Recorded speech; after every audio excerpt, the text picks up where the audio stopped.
right, so we have decided to go solar here on the homestead. We are going to be grid tied. The solar system is going to be a 15,500 watt system consisting of 310 watt solar panels, and it's going to be 50 solar panels. I'm having it installed, but I'm going to save a little money by installing the ground mount system and the panels myself. They'll save me a few $1,000s. But I'm not an electrician. I was going to do it myself, have like a off-grid type system using transfer switches, and put everything in my house on the solar except for the AC and like the dryer and maybe the electric stovetop, keeping those on grid, and then everything else off grid. I was going to do a system like that. I'm not an electrician. I could do it, but I don't know all the codes. I don't want to get into any trouble in the future as far as inspections and things like that. So I decided to just have it done, and I decided to go that route instead. So if you're an electrician, more power to you, pun intended.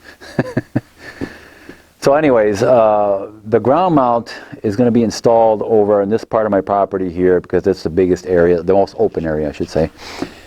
Now, the reason why we're going solar is not so much to go green. Yeah, it's nice to go green and all that. And it's not about saving money, because trust me, there's no money savings involved. I've been hearing over the years, you'll save so much money, you'll have this paid off in a few years, blah, blah, blah. That's a bunch of baloney. Trust me, you have to go out and buy the system, right? You can either buy the system, finance it, or lease it.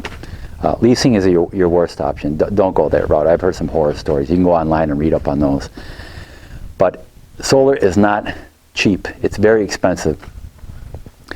We have to go solar. Well, we don't have to, but we want to go solar because we have a generator, and that's fine for temporary outages and things like that. But when the outages go out for days and days on end, I can't be running my generator constantly, getting gas and all that. It's just too much. And it won't run everything in my house. It runs most everything, but not everything. Anyways, so we decided to go solar. This way I won't have to worry about getting gas or anything like that. And the system will be good for at least 20-25 years. So is it cheap? No, it's not cheap. In fact, what I'll be paying for this system after the federal tax rebate, the 30%, which is 30% this year, 2019. Next year it goes down, the following year it goes down, and then in 2022, for residential, you won't have any more rebates, and commercial it's 10%. So I figured what this system's going to cost me, minus the federal rebate that we'll be getting. Then I figured what my yearly bill is here, and divided that by the total cost here, and it would take me 34 years to pay the system off. So is it worth it? No, it's not worth it. If you're looking at it solely from a financial perspective, it's not worth it. But like anything else in life, do you need it? Do you really want it? Those are the kind of things you gotta weigh. And as far as sizing your system, how big of a system, how many batteries, or how big of a battery system you need, I'm going to put some calculators in the description below the video where you can go. And the only thing you really need to put into, or the most important thing you need to put into that calculator, is how many kilowatt hours of electricity you use a month. And you just go on your electric bill, or you go online and look at all your electric bills throughout the year and see the least the least amount of kilowatt hours that you have used. And for me, that would be during the spring and fall months, because our AC is not running, and we have a heat pump. So the AC is running in the winter time as a heat pump, and in the summer as an AC. So that's the biggest electrical use. So find the least amount of power you use a month. And for us, it was 700 kilowatt hours. And you put that in the calculator, and it'll show you what size batteries to use, or how many batteries or what size of batteries you need, and also what size system you need. For 700 kilowatt hours, we needed basically a 6,000 watt unit. And a 6,000 watt unit would run all the electricity in the house, except for, again, your electric stovetop, your dryer, and things like that, and your AC, of course. But your basic lights and your computer and your small appliances, it'll run those no problem. But from there, we wanted to make sure it's got to run our well pump. It has to run our septic pump also, because we have an aerobic system. We decided we were thinking, oh, maybe a 10,000 watt system would be okay, and that would do it for sure. And then we started thinking 12,000. Well, how about 15,000? So 15,000 would be our maximum as far as financially that we can afford. And so I want to get it now because I don't know if I'll be able to afford it in the future. So anyways, guys, let me take you through the process. I'm going to be installing the ground mount system myself. I have an open area on my property where I can do it. I'm going to show you how I found the area, which way to point the panels, and I'm going to save a few thousand by doing that myself. Let me take you through this process. This is going to be a multi-part video. I don't know how many parts it's going to be, maybe 3 or 4, but at least let me get you started here on what I'm going to be doing. And so let me take you through the process. Alright, so what I did is I went on Google Map and I tried to find true south. So as you can see, this line right here from the corner of my garage door here going all the way down to my gate right there, that first post here, that line is true north and south. It just worked out that way. So going on Google Map, look at different things in your area, around your property, trees, the garage, house, whatever it may be. And you can start drawing lines and see which is, they're markers basically. And that worked out good for me. From the corner of my garage, going all the way down to that gate is true north and south. And then what I did is I've got a tape measure where I'm going to put the array, the PV array, and then I trigged it out, make sure it's nice and square with the north and south, so I get my true east to west. So here I have my north to south line, and then I got my line going across here, my east to west. And I just trigged out from that to here was 10 feet. And then from there out to here is 10 feet. And you trig that out, and this here would be, I think it was 14.14 inches, which is like 14.1 3/4 inches roughly. And yeah, that worked out really good. So this way I know the east and the north and south and east and west are perfectly squared there. Alright, so yesterday I figured out where I'm going to put my solar panels here, the array. And I figured out the north and south and east and west. And I got that all staked out. I put each stake here represents where a leg of the ground mount is going to go. Did all that, then the cable guy showed up to mark where the cable is, the cable line. And I thought it ran over here. I just wanted to be careful. I didn't want to hit it because up here on my driveway it runs a little closer to my driveway, but right about where you're standing there, where the camera is at, it takes a turn, and wouldn't you know it, it goes right into my array here. So let me show you what I'm doing here.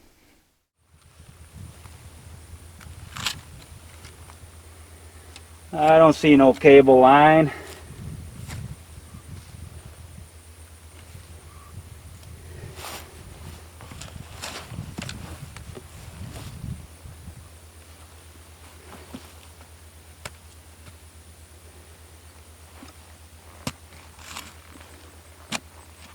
Ah, found it.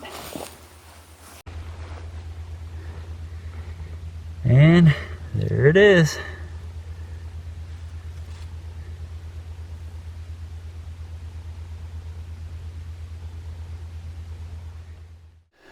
Alright, so what I've done so far is I had to move my array from here over to where you see it here where the stakes are, because I had the cable line here and it would have interfered with a couple of my legs where the ground mount is going. No matter how I moved it, a foot or 2 or 3 or even 4 feet, one of the legs over here on this side would hit the cable. That's why I couldn't dig there. So I ended up moving the whole array just past right here. It's probably a foot away. So I have a 12-inch auger and I'll be 6 inches away still. So that's about as close as I'm going to get to it. Yeah, so I had to move everything over. I found my cable line here, and there's going to be a trench from my garage to here is where all the wires from the array are going into a box here, and then down into the ground through underneath the cable where I dug out here, underneath here, and then all the way to the house. So now what I have to do is get my tractor and start digging my holes out here. So I have a 12-inch auger. I'm going to go about 3 feet deep. I can go as deep as 3.5 feet if I bury that thing all the way down. But 3 feet is plenty. And I got to get that going today. We're supposed to have some decent weather for the next couple of days. And rain, I think, on Monday. So today's Friday. But anyways, so I got to get these posts dug here, the holes, and get the posts concreted in.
Alright guys, so now I have to get rid of this dirt, clean out the hole. I gotta get rid of this dirt because, I mean, if this wasn't clay, I'd spread it around here, but I won't be, if it rains, I won't be able to work here. My boots would be just covered in sticky clay, so that won't work. So I have to get rid of this dirt, clean out the holes, and then we'll be ready to concrete the posts in the holes, cut all the pipe, and get things moving here. Yeah, that should do it.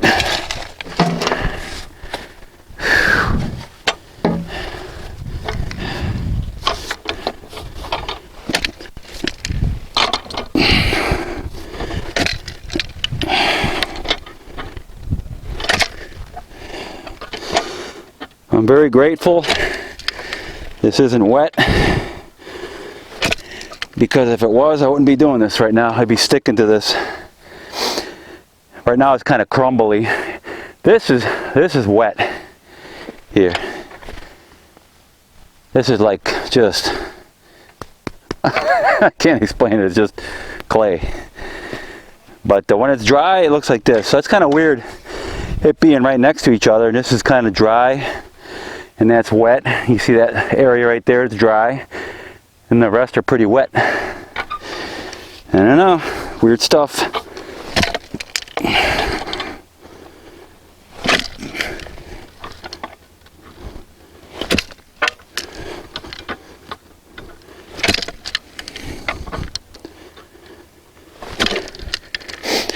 And if you haven't dug, I'm just cleaning out the hole. I don't really dig with these.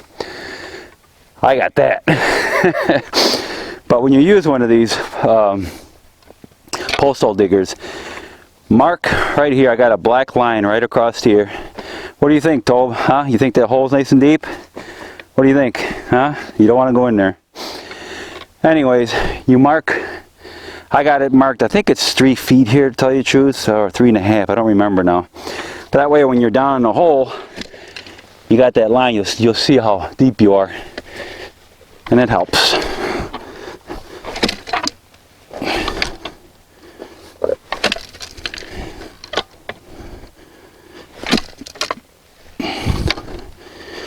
I'm shooting for 3 feet. And I know I went in 3.5 with that.